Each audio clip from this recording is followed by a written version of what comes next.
Nobody was supposed to be talking about her today. The draw came out, the analysts ran their projections, the tennis world sorted its favorites and its footnotes, and somewhere in that conversation, Eala got filed under promising. Under one to watch someday. Under not yet. That is what they decided before a single ball was struck in Miami. That is the verdict the establishment handed down before she even walked onto the court.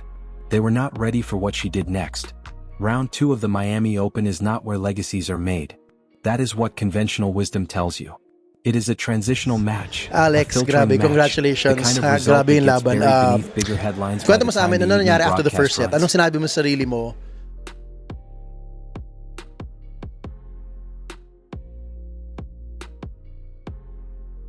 Except when it does not. Except when something happens on that court that forces every commentator, every ranking analyst, every seasoned observer who had quietly written off this young Filipino fighter to stop, rewind, and confront what they just witnessed. Laura Siegemund is not a gift. Understand that before anything else.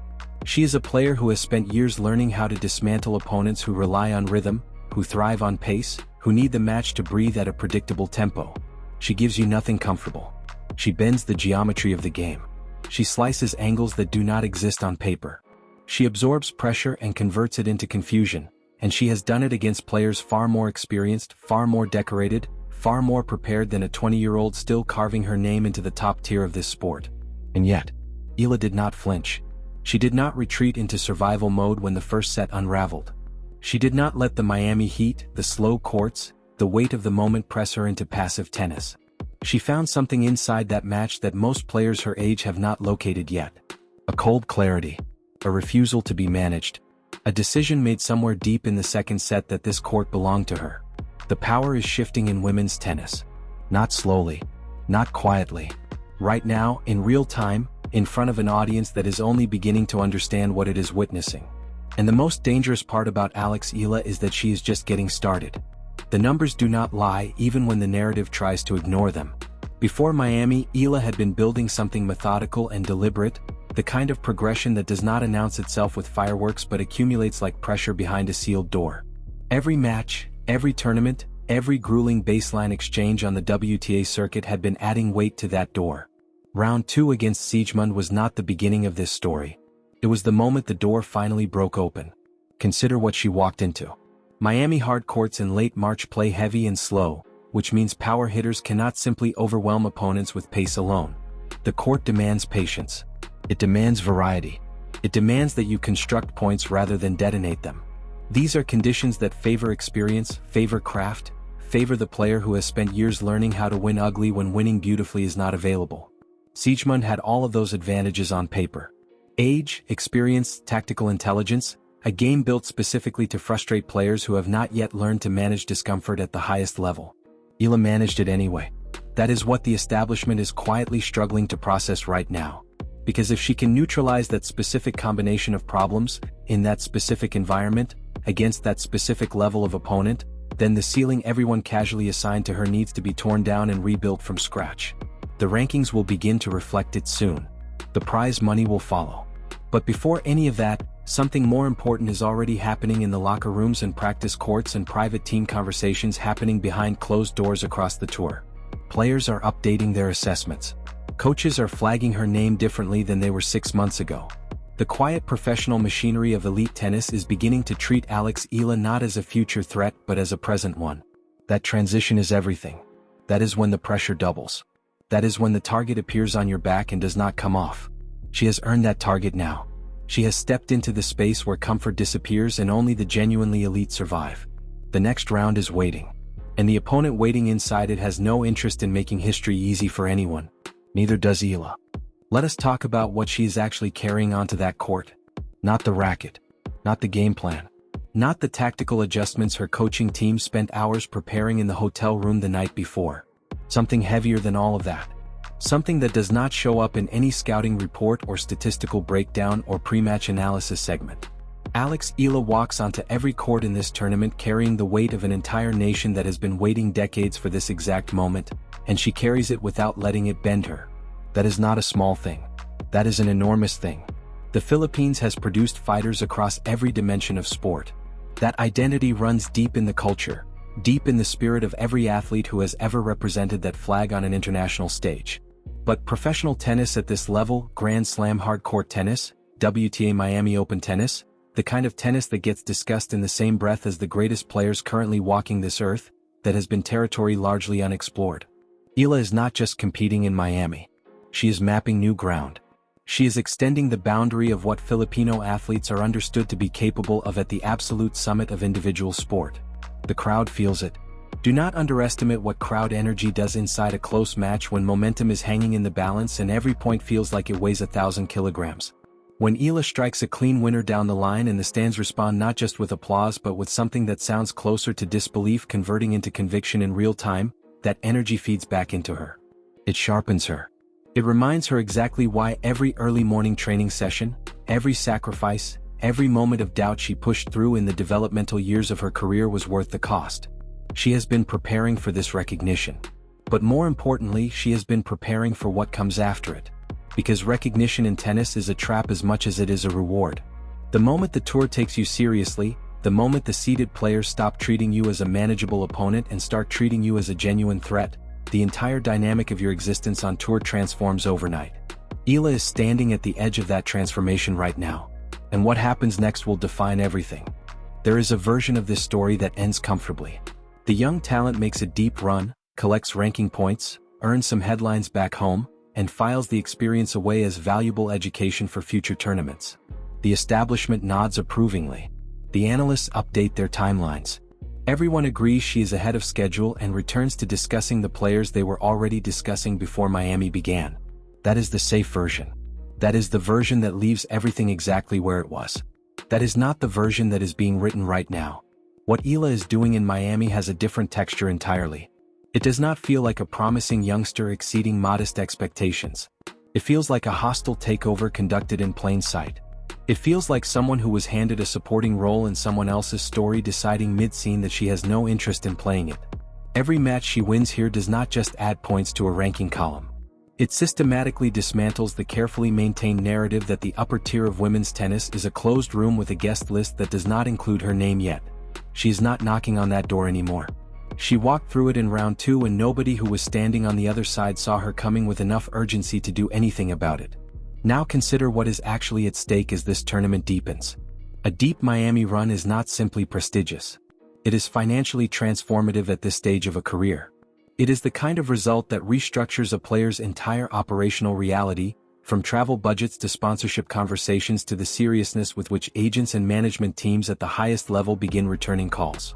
Tennis at the elite level runs on leverage, and right now, with every round she survives, Eala is accumulating leverage at a rate that her ranking alone never could have generated this quickly. But money is the surface layer of this. Underneath it, something more permanent is being constructed. Legacy is built in moments exactly like this one.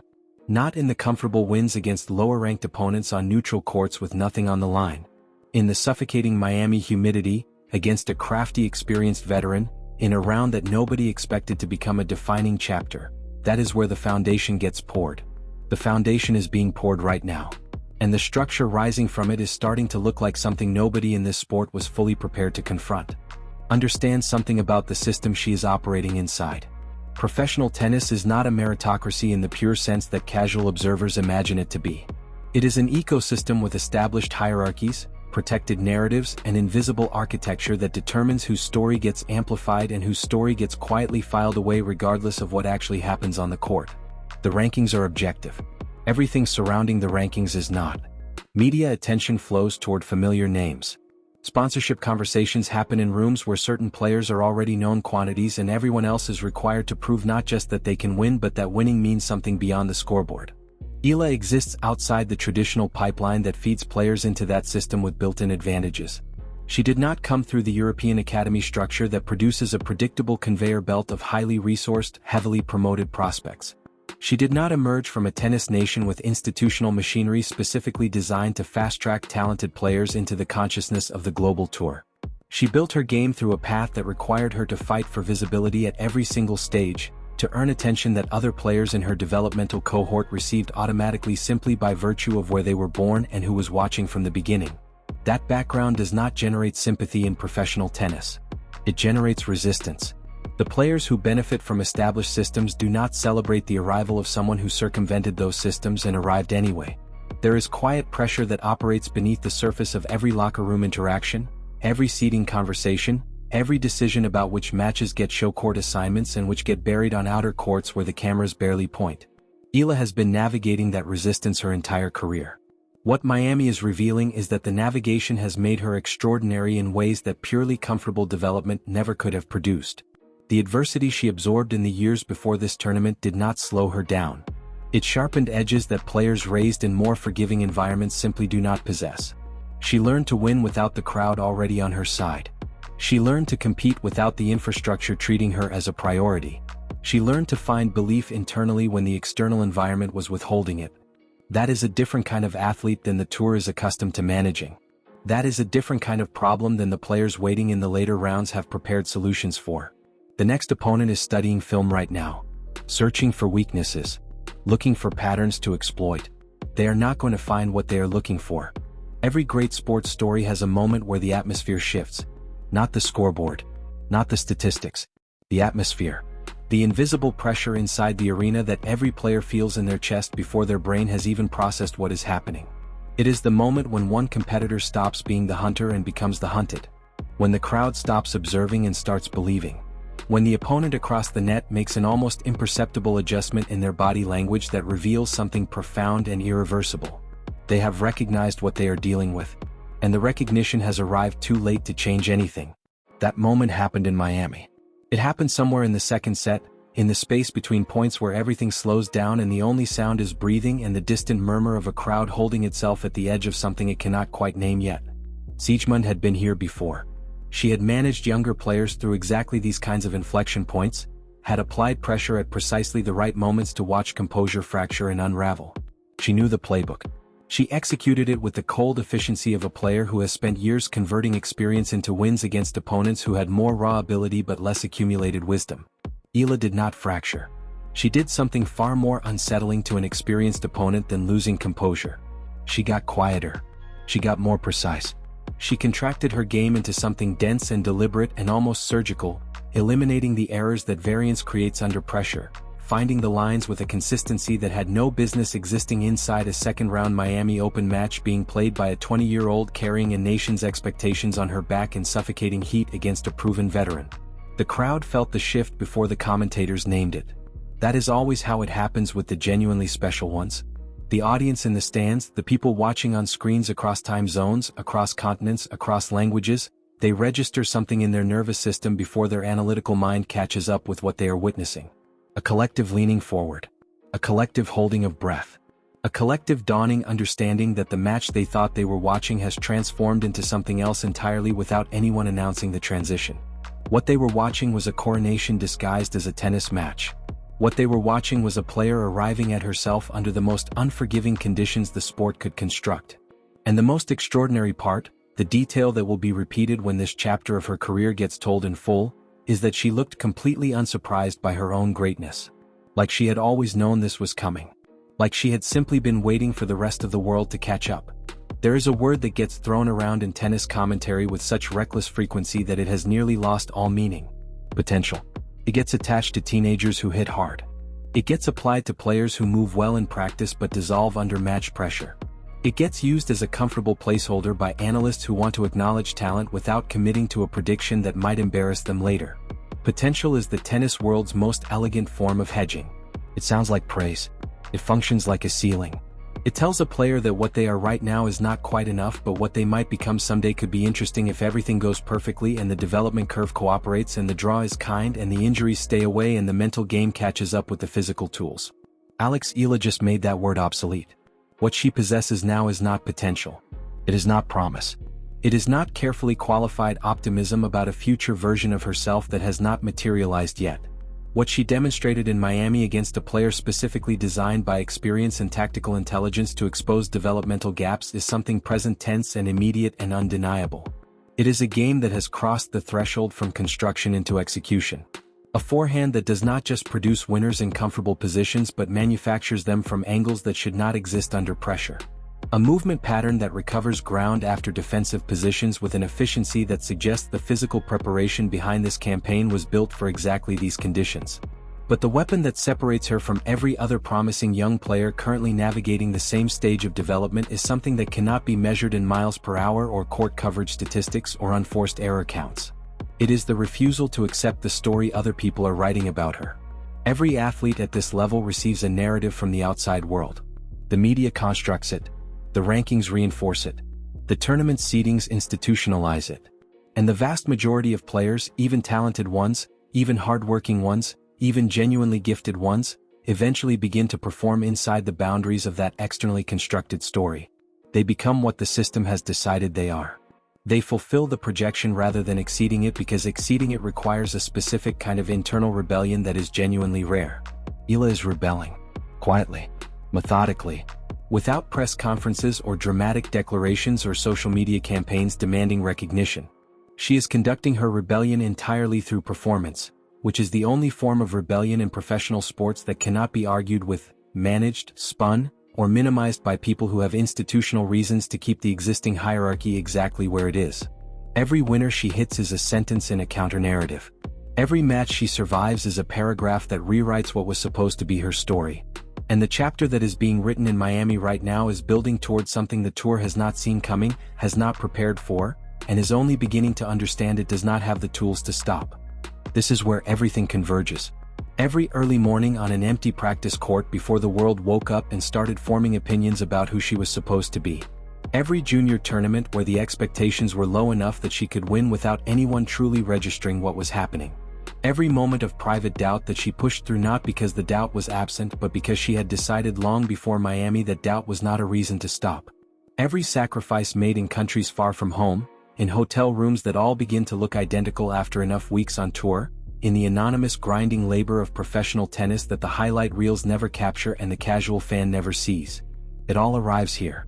Round 3 of the Miami Open is not simply the next match on the schedule. It is the examination that determines whether what happened in round 2 was a moment or a movement. The tennis world operates on a brutal and efficient logic. One upset is an anomaly. 2 consecutive victories against quality opposition at a premier mandatory event begins to constitute evidence. Evidence that demands recalibration. Evidence that forces the conversation to shift from what she might become to what she already is. The player waiting across the net in the next round did not arrive in Miami expecting to hear Eala's name spoken with the weight it currently carries in the corridors of this tournament. They prepared for a version of this match that no longer exists. They studied film of a player who was still becoming, still assembling, still navigating the gap between talent and execution that separates the promising from the dangerous. That gap has closed. What walks onto that court next is not the player they prepared for. It is something that has been forged in years of resistance and refined in the specific crucible of this tournament, in this heat, against this level of opposition, under this magnitude of expectation. The coaching staff watching from the stands will be making adjustments in real time. The opponent will be recalibrating between every point, searching for the weakness in the pattern, looking for the moment when the pressure becomes too much and the young player from the Philippines finally reveals that she is human after all. They are going to be searching for a very long time. Because Eala did not come to Miami to survive. She did not come to collect ranking points and gain experience and return home with lessons learned for the next tournament. She came to take something. She came to claim a space in this sport that nobody was prepared to hand her willingly. And the most terrifying thing for every player remaining in this draw is not what she has already done. It is what she has not yet shown them. The court is set. The crowd is awake. The moment is here. And nobody, not the analysts, not the veterans, not the established hierarchy of women's tennis watching this unfold with growing unease, nobody is ready for what comes next. Let us stop pretending this is just about tennis. Because what is unfolding in Miami has dimensions that extend far beyond baseline exchanges and tiebreak mathematics and WTA ranking point calculations. Sports at their highest level are never purely about the sport. They are about what the sport represents at a particular moment in time, for a particular people, in a particular context that gives the competition meaning beyond the scoreboard. And right now, every point Eala wins in Miami is reverberating through an entire archipelago of islands where people are waking up early, staying up late, gathering around screens in living rooms and restaurants and crowded public spaces to watch something they have been waiting for across generations of athletic achievement in other disciplines. This is different from anything that came before it. The Philippines has sent warriors into international arenas across boxing rings and basketball courts and weightlifting platforms and athletics tracks. The nation understands sporting excellence. It has celebrated champions before. It has produced athletes of historic consequence whose names carry permanent weight in the culture. But professional tennis at this tier, at the Miami Open, on hard courts that have hosted the greatest players the sport has ever produced, this is genuinely new territory. This is a frontier being crossed in real time by a 20-year-old who carries the flag not literally but in every swing of her racket, in every point she refuses to surrender, in every moment she stands across the net from a seasoned professional and refuses to be diminished. The weight of that is not a burden she chose reluctantly. It is a responsibility she claimed deliberately. That distinction matters enormously when you are trying to understand what separates athletes who crumble under national expectation from those who are somehow elevated by it. The ones who crumble experience the crowd's hope as pressure applied from outside. As an additional opponent they must manage alongside the one standing across the net. The ones who rise experience it differently. They convert it into fuel. They draw from the collective belief of millions of people watching and transform it into something that makes them more dangerous rather than more fragile. Every Filipina girl watching this tournament right now is doing something that will have consequences the tennis world has not begun to calculate yet. They are deciding that this sport belongs to them too. They are watching Alex Eala and updating their understanding of what is possible, of where the boundaries actually sit, of what the future might look like if they pick up a racket and refuse to accept the limitations that conventional wisdom tries to install in young athletes before they are old enough to know those limitations are negotiable. That is how sports change cultures. Not through press releases or institutional programs or carefully managed development pathways. Through a single player on a single court in a single tournament refusing to stay inside the story that was written for her and writing something entirely different in front of an audience that will never forget what they witnessed. Eala is writing that story right now. And the next chapter begins the moment she walks back onto that court and the crowd finds its voice and the opponent realizes with cold clarity that the preparation they arrived with is insufficient for the problem standing across the net from them. The revolution does not announce itself. It simply begins. And in Miami, in the suffocating heat, on courts that have seen greatness before but perhaps never quite like this, it has already started. Nobody stopped it in round 2. Nobody is stopping it now.